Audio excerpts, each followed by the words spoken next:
Mon mari a dit, ma mère est morte après une longue maladie. Mais en nettoyant la maison de sa famille, un voisin m'a approché. Ta belle-mère était dehors pour sa promenade matinale aujourd'hui, semblant en pleine forme comme toujours. Le lendemain, j'ai secrètement jeté un coup d'œil dans la maison et j'ai vu une scène incroyable.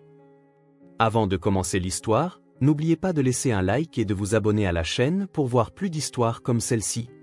Alors que le crépuscule automnal peignait le quartier résidentiel de Chicago de teintes dorées, Emily Harrison rentrait chez elle après sa journée à la bibliothèque. Elle y travaillait comme bibliothécaire à temps partiel depuis maintenant 5 ans. Bien qu'appréciée des usagers comme de ses collègues pour sa nature douce et son travail méticuleux, au fond de son cœur, elle ressentait toujours un vide, comme si quelque chose manquait à sa vie. Sa vie avec Michael, son mari depuis 8 ans, semblait stable en apparence. Michael travaillait comme analyste dans une société financière et percevait un salaire respectable. Leur maison de banlieue, avec sa pelouse magnifiquement entretenue, faisait l'envie de tous leurs voisins. Mais ils n'avaient pas d'enfants. Emily avait secrètement espéré en avoir, mais Michael répétait sans cesse, « Il est encore trop tôt ». Et avant qu'elle ne s'en rende compte, 8 ans s'étaient écoulés. Michael était un homme passionné par son travail. En semaine, il quittait la maison tôt le matin et rentrait souvent près de minuit. Même le week-end, il ramenait des documents de l'entreprise et s'enfermait dans son bureau. Emily comprenait l'assiduité de son mari, mais elle se sentait parfois seule face au peu de temps qu'ils passaient ensemble. Pourtant, elle l'aimait. La nature sérieuse de Michael et le doux sourire qu'il affichait parfois ne manquaient jamais de captiver son cœur. Emily se souvient encore vivement de ce jour, 3 ans auparavant. Par une fraîche nuit d'octobre, alors que Michael rentrait tard comme à son habitude, son attitude était différente. Ses mains tremblaient tandis qu'il enlevait ses chaussures dans l'entrée. Son visage était blême et ses yeux étaient rouges et gonflés. Quand Emily l'appela avec inquiétude, Michael s'est soudainement effondré et s'est mis à pleurer. « Maman est décédée », dit-il entre deux sanglots. C'était un cancer. Le médecin a dit qu'elle n'avait pas souffert à la fin.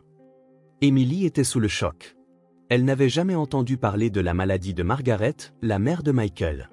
En réalité, Emily n'avait jamais rencontré sa belle-mère, pas une seule fois depuis leur mariage. Michael parlait rarement de sa mère, et quand Emily posait des questions, il changeait de sujet en disant « Maman n'est pas très à l'aise en société ».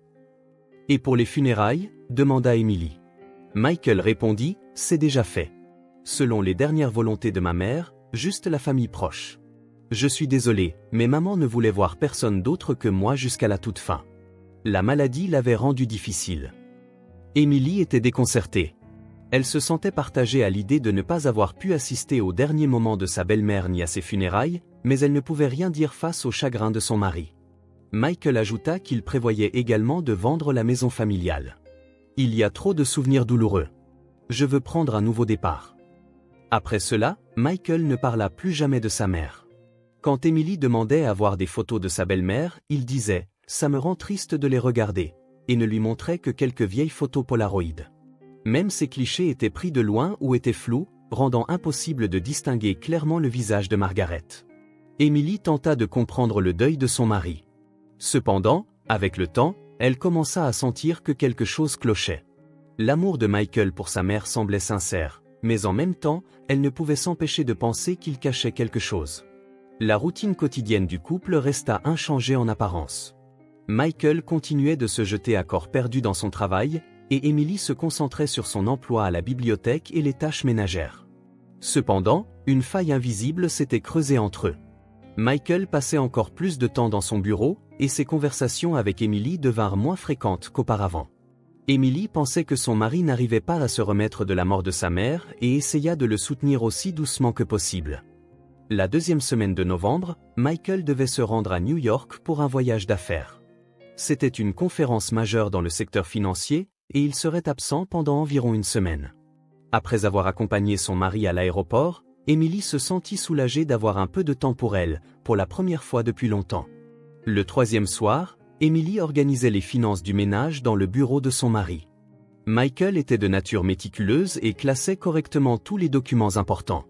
Mais récemment, les factures étaient souvent jetées négligemment dans les tiroirs du bureau. Alors qu'elle classait les relevés d'électricité, de gaz et de cartes de crédit, une enveloppe inconnue attira son attention. C'était un avis de taxe foncière du bureau des impôts du comté. Emily pensa d'abord qu'il s'agissait de leur propre maison. Cependant, en regardant de plus près l'adresse, elle constata qu'elle était complètement différente, 1245 Oakland Drive. C'était une adresse dont elle n'avait jamais entendu parler, mais quelque chose la dérangeait. L'enveloppe était adressée à Michael Harrison et le montant de la facture était de 4200 $ par an. Le cœur d'Emily commença à battre la chamade. Michael avait dit qu'il avait vendu la maison de sa mère. Pourquoi paierait-il des impôts fonciers sur une autre propriété? Les mains tremblantes, elle ouvrit son ordinateur et rechercha l'adresse. Google Maps indiquait un quartier résidentiel en banlieue, à environ 1 heure de route de Chicago.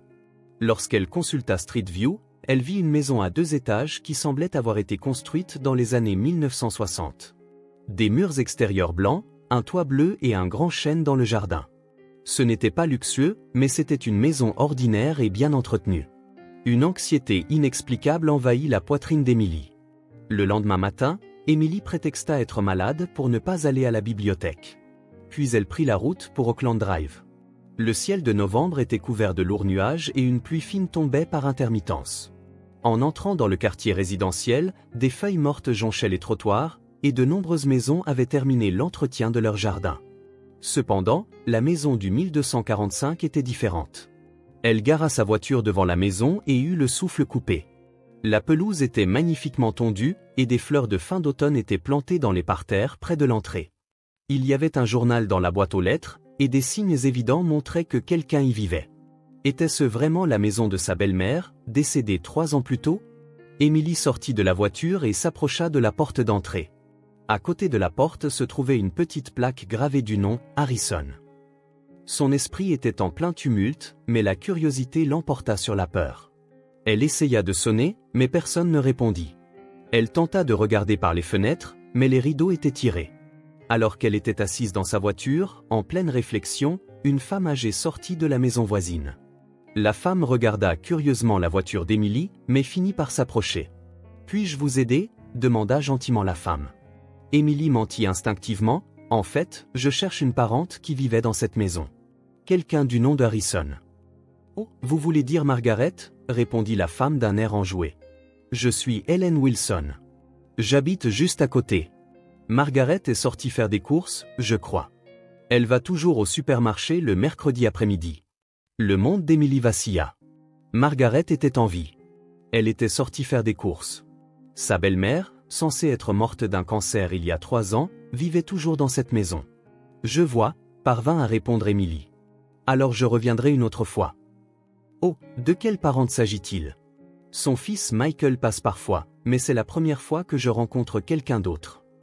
Emily répondit en cachant son agitation, « Je suis une parente éloignée. Je vous expliquerai mieux la prochaine fois. » Hélène parut un peu perplexe, mais dit, « D'accord. Margaret va bien. Son fils vient prendre de ses nouvelles de temps en temps. C'est vraiment un si bon fils. » Puis elle retourna chez elle. Emily tremblait dans sa voiture. Michael vient prendre de ses nouvelles de temps en temps. Cela signifiait qu'il savait que sa mère était en vie. Non seulement en vie, mais il s'occupait d'elle. Alors pourquoi avait-il menti à Emily en lui disant que sa mère était morte? Cette nuit-là, Emily ne put dormir. Plus elle y pensait, plus ses questions s'approfondissaient.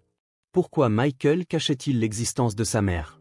Pourquoi ne la laissait-il pas s'approcher de la maison familiale? Et pourquoi avait-il raconté un mensonge aussi convaincant? Le lendemain, Emily se rendit à nouveau à Oakland Drive. Cette fois, elle choisit de s'y rendre tôt le matin. Il n'y avait pas de voiture devant la maison, qui était enveloppée de silence. Emily décida de faire le tour par le jardin arrière. En regardant par la fenêtre de la porte de la cuisine, elle pouvait voir l'intérieur. Ce qu'elle vit fut encore plus choquant. Sur le comptoir de la cuisine, des fruits frais étaient disposés. Des listes de courses étaient collées sur le réfrigérateur, et une assiette qui semblait avoir servi pour le petit déjeuner se trouvait dans l'évier. C'était sans aucun doute une maison habitée. Emily se cacha derrière un abri de jardin et décida d'attendre. Si Margaret était vraiment en vie, elle finirait par apparaître. Dans le vent froid, elle attendit près de 2 heures.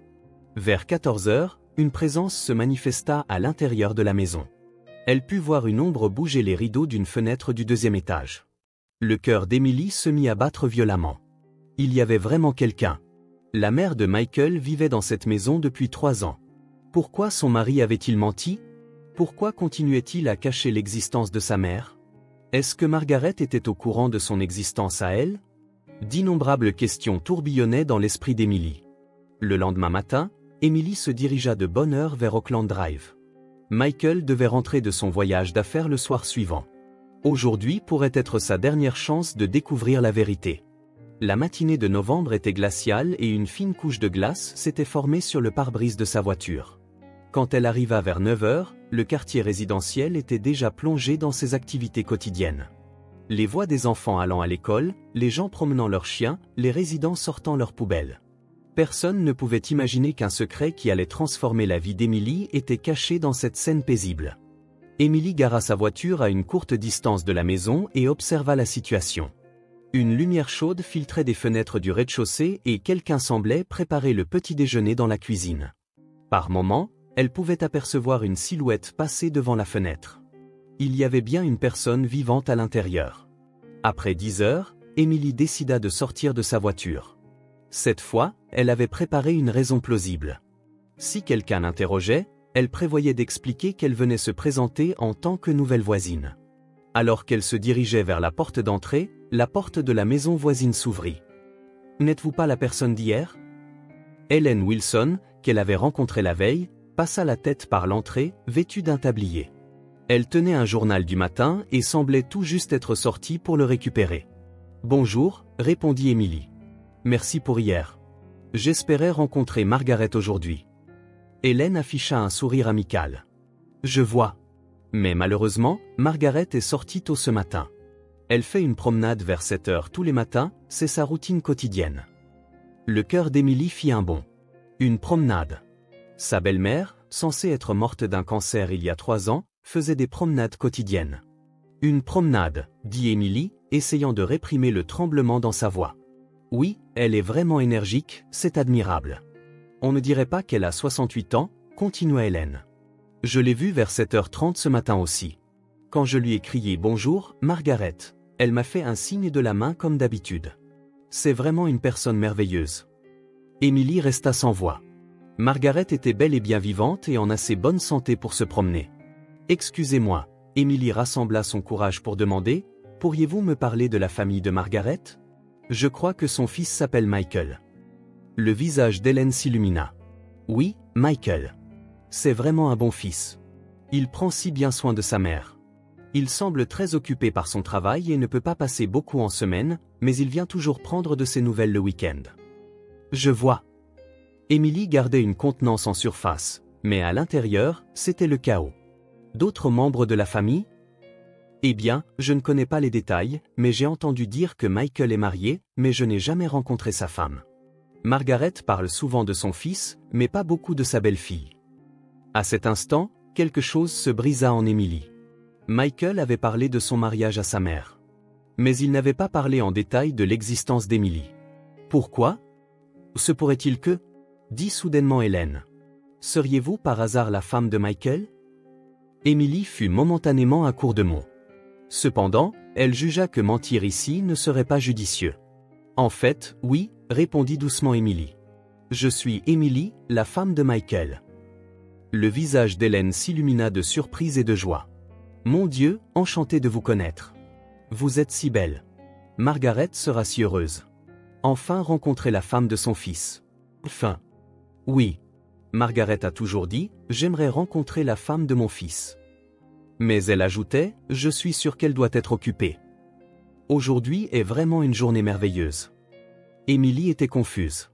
Margaret voulait la rencontrer, alors pourquoi Michael ne les présentait-il pas ? À quelle heure Margaret rentre-t-elle habituellement ? Eh bien, elle rentre généralement en 1 heure environ, mais aujourd'hui, ce sera peut-être un peu plus long. Elle semblait un peu patraque hier soir. Elle était patraque ? L'anxiété d'Emily monta d'un cran. Elle va bien ? Oh, je suis sûre que ça va. Elle a parfois des petits coups de mou. Elle prend de l'âge et vit seule. Alors, je m'inquiète parfois, mais Michael prend bien soin d'elle. Elle vit seule ? Margaret vivait seule dans cette maison. Michael ne venait la voir qu'occasionnellement. Dans l'esprit d'Emily, les pièces du puzzle commençaient lentement à s'assembler. Alors je reviendrai une autre fois, dit Emily. S'il vous plaît, revenez. Je pense que Margaret sera vraiment ravie. Oh, c'est vrai, dit Hélène comme si elle se souvenait de quelque chose. Même si Margaret n'est pas là, la porte de derrière est souvent déverrouillée. Son fils entre souvent par là aussi. Émilie la remercia et partit. Sur le chemin du retour vers sa voiture, son esprit était confus, assailli par diverses spéculations. Pourquoi Michael avait-il caché que sa mère était en vie? Pourquoi ne la laissait-il pas la rencontrer?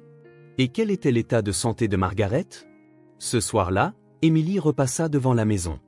Les lumières étaient allumées aux fenêtres du rez-de-chaussée, mais aucune silhouette n'était visible. Elle gara sa voiture et observa un moment. Cependant, même après 2 heures d'attente, personne n'apparut. Le lendemain matin, Émilie se rendit sur les lieux à 6h30. Si Margaret partait en promenade vers 7h tous les matins, elle devrait pouvoir le confirmer. Elle gara sa voiture à une courte distance de la maison et observa attentivement. 7 heures sonnèrent. Cependant, personne ne sortit de la maison. Émilie devint anxieuse. L'état de santé dont Hélène avait parlé la veille pourrait en fait être sérieux. Après 7h30, Émilie prit sa décision. Elle allait vérifier l'intérieur de la maison par la porte arrière dont Hélène lui avait parlé. Si Margaret s'était effondrée, il fallait l'aider au plus vite. Émilie sortit de sa voiture et se dirigea silencieusement vers le jardin arrière. Quand elle tourna la poignée de la porte, celle-ci était effectivement déverrouillée. Elle ouvrit légèrement la porte et jeta un coup d'œil à l'intérieur. La cuisine était silencieuse, sans aucun signe de préparation de petit déjeuner. Margaret, appela Émilie à voix basse. Aucune réponse. Elle entra timidement dans la maison. Debout dans la cuisine silencieuse, elle tendit l'oreille. La maison était étrangement calme, mais de faibles bruits provenaient parfois de l'étage. Il y avait bien une présence humaine. Sur le comptoir de la cuisine, plusieurs flacons de médicaments ouverts étaient posés. Quand Émilie s'approcha pour vérifier, elle vit de puissants somnifères et des anxiolytiques. En regardant les ordonnances, le nom du patient était Margaret Harrison, et le médecin prescripteur était un praticien dont elle n'avait jamais entendu parler. La quantité de médicaments était anormalement élevée, et la fréquence de dosage quotidienne était plus fréquente que la normale. Lorsqu'elle entra dans le salon, celui-ci semblait être un espace de vie ordinaire à première vue. Cependant, en y regardant de plus près, elle remarqua des points étranges. Il n'y avait pas de télécommande de télévision. Le cordon du téléphone était débranché. Les verrous des fenêtres avaient été retirés de l'intérieur, les rendant impossibles à ouvrir. S'agissait-il de mécanismes de confinement? Un frisson parcourut l'échine d'Émilie. Un autre bruit venant de l'étage. Cette fois, c'était clairement le son d'une personne qui bougeait. Elle retint son souffle et se dirigea vers les escaliers. Le vieil escalier en bois craqua légèrement à chaque pas. À l'étage, il y avait 3 pièces dans le couloir. La première était vide, la seconde était une salle de bain. La porte de la dernière pièce, probablement la chambre principale, était légèrement entr'ouverte. En s'approchant, Émilie entendit de faibles toux de l'intérieur. Lorsqu'elle poussa doucement la porte, une scène incroyable s'offrit à elle. Sur le lit gisait une femme âgée émaciée. Ses cheveux grisonnants étaient en désordre, ses joues étaient creuses et de profonds cernes marquaient ses yeux. Cependant, Émilie comprit instinctivement, c'était Margaret Harrison, la mère de Michael. Qui? Marmonna Margaret d'une voix rauque. Ses yeux étaient vides, incapables de faire le point à cause des effets des médicaments. En regardant autour de la pièce, des faits encore plus choquants devinrent évidents. Une nouvelle serrure avait été installée à l'extérieur de la porte. Des planches étaient clouées sur les fenêtres de l'intérieur, ne laissant passer presque aucune lumière. Dans un coin de la pièce se trouvait une toilette portable et plusieurs bouteilles d'eau étaient alignées. Margaret appela Émilie avec hésitation. « Je suis Émilie, la femme de Michael. » Pendant un instant, une lueur revint dans les yeux de Margaret. « La femme de Michael ?» Elle tendit une main tremblante vers Émilie. « Aidez-moi. S'il vous plaît, aidez-moi. » Émilie se précipita au chevet du lit. La main de Margaret était glacée et elle était clairement malnutrie. « Que se passe-t-il? Pourquoi êtes-vous ici? »« Mon fils, Michael. » Margaret extirpa les mots à travers ses larmes. « Argent, pension, médicaments. Tous les jours, ma tête est embrumée. Je ne peux pas sortir. Enfermée. » Dans l'esprit d'Émilie, une terrible vérité commença à prendre forme. Michael séquestrait sa propre mère. Il détournait sa pension, maintenait sa conscience dans un état de confusion avec des drogues puissantes et la confinait dans cette chambre. Et au monde entier, il mentait en disant que sa mère était morte. Depuis combien de temps cela dure-t-il? Demanda Emily d'une voix tremblante. 3 ans, non, plus longtemps. Je ne sais pas. Je ne peux pas dire l'heure. Margaret était confuse. Au début, il était gentil. Après la mort de père, mais petit à petit, les médicaments ont augmenté, il ne me laissait plus sortir. Emily vérifia la table de chevet de Margaret. Il y avait de grandes quantités de médicaments, et des pilules étiquetées, un comprimé par jour, étaient répartis dans de petits contenants de 3 comprimés chacun. C'était clairement un surdosage. Et les promenades du matin? La voisine a dit qu'elle vous avait vu. Margaret répondit douloureusement, parfois, le verrou se casse, juste pour de courts moments, mais à cause des médicaments, je ne peux pas marcher longtemps. Je dois rentrer. Je veux appeler à l'aide, mais ma tête est si embrumée. Emily sortit son téléphone portable. J'appelle une ambulance tout de suite. Attendez, l'arrêta Margaret d'une voix faible. Si Michael, s'il le découvre, il fera quelque chose de pire. Tout va bien. Tout ira bien maintenant. Emily enveloppa les mains de Margaret dans les siennes, chaudes. Je vais vous protéger. En attendant l'ambulance, Emily continua d'écouter l'histoire de Margaret. Après la mort de son mari, Michael avait commencé à rendre visite à la maison familiale, disant qu'il prendrait soin d'elle. Au début, il semblait vraiment être un fils dévoué. Cependant, il a progressivement pris en charge la gestion de la pension de sa mère et a commencé à expliquer aux voisins que la santé de sa mère était fragile. Il disait que c'était des médicaments pour la démence, mais quand je les prends, ma tête devient confuse. Je ne peux plus penser, continua Margaret en pleurant. 20 minutes plus tard, l'ambulance et les véhicules de police arrivèrent. Les ambulanciers vérifièrent l'état de Margaret et commencèrent rapidement à lui administrer des soins. Les policiers consignèrent l'état de la chambre et recueillirent les preuves des drogues et de la séquestration. Elle est emprisonnée ici depuis 3 ans, expliqua Emily aux policiers. Son fils détournait sa pension et maintenait sa conscience dans le brouillard avec des drogues. Juste avant que Margaret ne soit emmenée à l'hôpital, elle serra fermement la main d'Emily. Merci. Enfin, quelqu'un m'a aidé. À ce moment-là, on entendit le bruit de la porte d'entrée qui s'ouvrait. La voix de Michael retentit, « Maman, je suis rentré. Le voyage d'affaires s'est terminé plus tôt. » Emily et le policier descendirent. Michael, debout dans l'entrée, devint blême en voyant l'ambulance et les véhicules de police. Dans sa main, comme d'habitude, se trouvait un sac de médicaments. « Emily, qu'est-ce que tu fais ici? Maman est morte il y a 3 ans. » Arrête de mentir, Michael, dit calmement Emily. Je sais tout. Le policier passa les menottes à Michael. Michael Harrison. Vous êtes en état d'arrestation pour séquestration, agression par administration de substances et fraude à la pension. Michael continua d'insister jusqu'au bout qu'il ne faisait que s'occuper de sa mère. Mais l'état de la chambre, les grandes quantités de drogue et les relevés de comptes bancaires racontaient toute l'histoire de ces crimes. Emily monta dans l'ambulance, continuant de tenir la main de Margaret.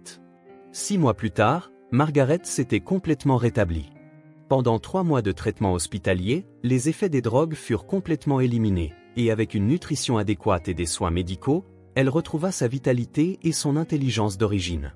Étonnamment, Margaret était riche grâce à l'héritage de son mari, mais Michael avait géré ses comptes et on découvrit qu'au total, plus de 800 000 $ avaient été détournés de sa pension et d'autres fonds. Au tribunal, Michael plaida un jugement temporairement altéré dû à l'épuisement de l'aidant, mais les preuves de séquestration systématique, d'administration de drogue et de détournement financier organisé étaient claires. Le juge le condamna à 10 ans de prison pour un crime méprisable qui abusait de la position de confiance la plus sacrée, celle d'un fils. Emily engagea la procédure de divorce sans hésitation. Tous les biens communs accumulés pendant leurs 8 ans de mariage furent alloués à l'indemnisation de Margaret. Plusieurs lettres d'excuses de Michael arrivèrent, mais Emily les déchira toutes sans jamais les ouvrir. « Tu es la fille que j'ai longtemps désirée », dit Margaret à Emily le jour de sa sortie de l'hôpital. « Les liens du sang n'ont pas d'importance. Tu es l'ange qui m'a sauvée. » Emily décida de vivre avec Margaret dans la maison d'Oakland Drive. Elle prévoyait de continuer son travail à la bibliothèque tout en construisant une nouvelle vie avec elle. Margaret était une excellente cuisinière et enseigna à Emily diverses recettes. Le temps qu'elle passait à regarder des films classiques ensemble après le dîner et à écouter les histoires de la jeunesse de Margaret devint leur trésor le plus précieux. Chaque matin à 7 heures, les deux femmes allaient se promener main dans la main. Cette fois, sans que leur conscience ne soit volée par les drogues, elles pouvaient vraiment profiter de l'air pur et de la douce lumière du soleil. Leur voisine Hélène les observait chaleureusement, en disant « Vous ressemblez à une vraie mère et sa fille. » « Margaret, vous avez l'air en pleine forme ce matin encore », lançait Hélène, et Margaret répondait avec un sourire radieux « Grâce à la présence d'Emily, je ne peux m'empêcher de profiter de chaque jour. » Margaret rédigea un Nouveau Testament devant notaire. Il léguait tous ses biens à Emily. « Tu n'as pas seulement sauvé ma vie, tu m'as appris le véritable amour familial, dit-elle en larmes. Un jour, Margaret montra à Emily un vieil album photo. Ce sont des photos de ma jeunesse, mais les plus importantes sont celles que nous créerons ensemble à partir de maintenant. Les deux femmes commencèrent à cultiver des tomates et des herbes dans le jardin. Margaret dit « Je suis heureuse de voir les roses que j'ai plantées avec mon mari refleurir si magnifiquement. » Pour Emily, ces jours paisibles représentaient la véritable chaleur familiale qu'elle avait longtemps cherchée. À la fin de l'été, Margaret décida de participer à du bénévolat de soutien aux personnes âgées de la région. Emily approuva sa proposition d'aider les personnes âgées dans des situations similaires. Ensemble, elles commencèrent des activités de soutien aux victimes d'abus et de fraude et purent sauver de nombreuses familles. La veille de Noël, Emily et Margaret passèrent un moment tranquille ensemble devant la cheminée. « Voyageons en Europe ensemble l'année prochaine », suggéra Margaret. « C'était mon rêve de voyager avec ma fille. » Emily sourit. « C'est une merveilleuse idée, maman. » Des larmes brillèrent dans les yeux de Margaret. C'était la première fois qu'Emily l'appelait « maman ». Toutes deux comprirent profondément que les liens du cœur, plutôt que les liens du sang, font la véritable famille. En cette nuit enneigée, les deux femmes rirent ensemble, se tenant la main. La douleur passée était guérie et leur cœur était rempli d'espoir pour l'avenir. Elles croyaient silencieusement que le véritable amour familial signifie se soutenir mutuellement dans les moments difficiles et s'aimer inconditionnellement.